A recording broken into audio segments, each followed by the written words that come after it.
If you're someone who pays close attention to the latest tech news, you've probably heard sentiments similar to this one by Jon Rettinger.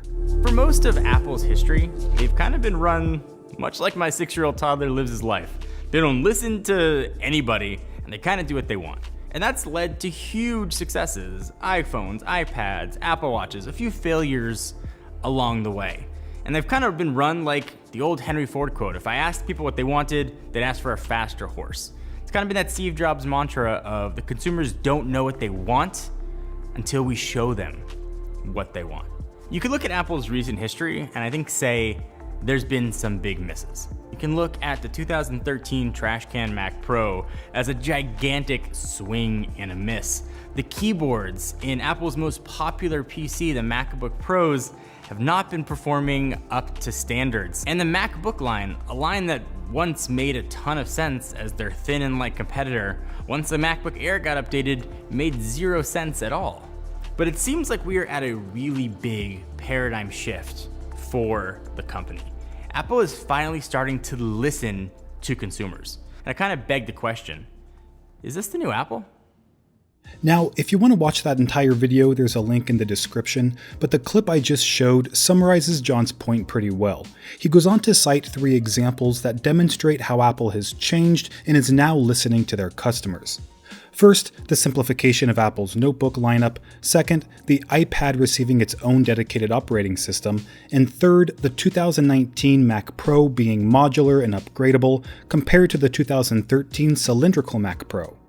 Now, before I dismantle each of these points, I want to preface this by saying I have nothing against Jon Rettinger, so please don't give him any disrespect. He just happened to make a very concise video that effectively illustrated these sentiments that I've heard repeated by many other journalists and tech pundits. Now, this is Greg with Apple Explained, and if you want to help decide which topics I cover, make sure you're subscribed, and these voting polls will show up in your mobile activity feed. So getting back to Jon's video, there's an implied misconception that needs to be addressed, and that is the assumption that Apple is a monolithic entity only capable of one stream of thought. Either they're listening to customers and doing everything they want, or they're not listening at all and simply doing their own thing. It's important to remind everyone that Apple is run by thousands of different people who are capable of having original ideas while also considering customers' needs. And if you're familiar with how Apple operates, you'll understand that having original ideas that address consumer needs has been their core philosophy since they were founded in 1976. Now, you could make the valid point that Apple abandoned their mission from 1985 to 1997 when Jobs was absent, but that isn't what people like Jon Rettinger are suggesting. He's saying that in the last 6 years, Apple's values have fundamentally changed from ignoring customers' wishes to embracing them. So let me go through each point one by one and add some perspective. When it comes to the MacBook lineup argument, you have to consider Apple's entire history beyond the last 6 years, because this isn't the first time Apple has discontinued the MacBook in order to make their notebook offering more simple and straightforward. Back in 2009, Apple had perhaps the most confusing notebook lineup in their modern history. There were 2 different versions of the MacBook, one with a plastic design and another with an aluminum design. Then there was the MacBook Air and the 15 and 17-inch MacBook Pros. Now, Apple quickly recognized the redundancy and discontinued the aluminum MacBook and rebranded it as a 13-inch MacBook Pro. It took them about 8 months to make this change. Now let's consider the most recent change in Apple's notebook lineup. Around October 2018, the redesigned MacBook Air was introduced, and as Jon correctly pointed out, it essentially made the MacBook obsolete. So about 8 months later, at the beginning of June, Apple discontinued the MacBook, which happened in virtually the same length of time as it had in 2009. So it's more sensible to assume that Apple was conducting business as usual rather than changing their ways and finally listening to customers. Now let's discuss the second point about the iPad finally getting its own dedicated operating system. Jon mentioned that many customers had been begging Apple for more powerful software on the iPad in order to match its incredible hardware, and that's definitely true. But it's important to note that the way Apple approached the iPad didn't fundamentally change with the introduction of iPad OS. Apple has always planned on the iPad replacing computers, which is why they keep insisting that we're in the midst of a post-PC era. And it's also why they've given the iPad special functionality not available to other iOS devices. Because although Apple calls it iPad OS, it's still iOS, just with more exclusive capabilities to take advantage of the iPad's powerful processor and large display. A trend that has been ongoing since 2017 with iOS 11, where, for the first time, the iPad received exclusive features like split-screen view and drag and drop. So this approach to the iPad is nothing new, and the term iPad OS is more of a marketing move than a representation of Apple changing their values. Third, let's talk about the new Mac Pro, which Jon cited as a prime example of Apple finally listening to their customers. And I think he was right about this, but framed his point completely wrong. Yes, the 2013 Mac Pro was a mistake on a number of levels, but that doesn't necessarily mean Apple was ignoring their Pro customers while creating it. I actually think it was the opposite. When you consider every Mac Pro Apple had made, all of them were modular except for the 2013 model.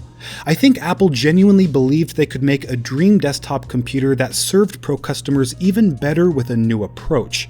The new unified thermal core would have made operation quieter with less fans, expansion via Thunderbolt 2 would have made upgrades simpler, and making the product a fraction of the size would mean a much cleaner desktop and easier transport.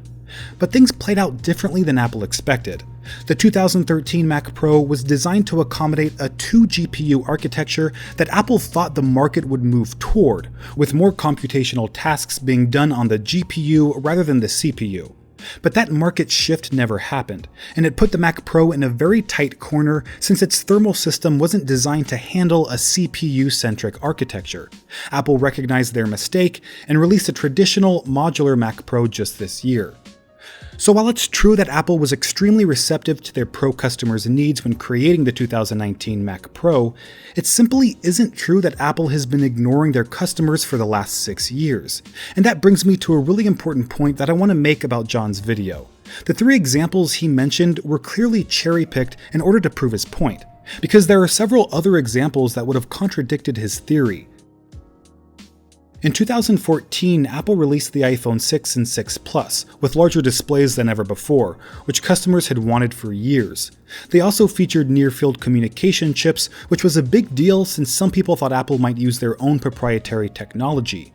Also backed by popular demand was Qi wireless charging in the iPhone X, along with its OLED display. And that isn't even considering all the software features Apple implemented after years of public outcry. Things like third-party keyboards in iOS 8 and opening up Siri to third-party developers in iOS 10.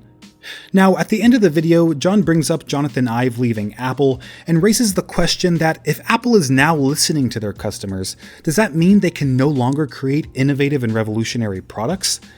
And this is a great example of the conclusions people jump to when analyzing Apple through such a narrow and distorted lens.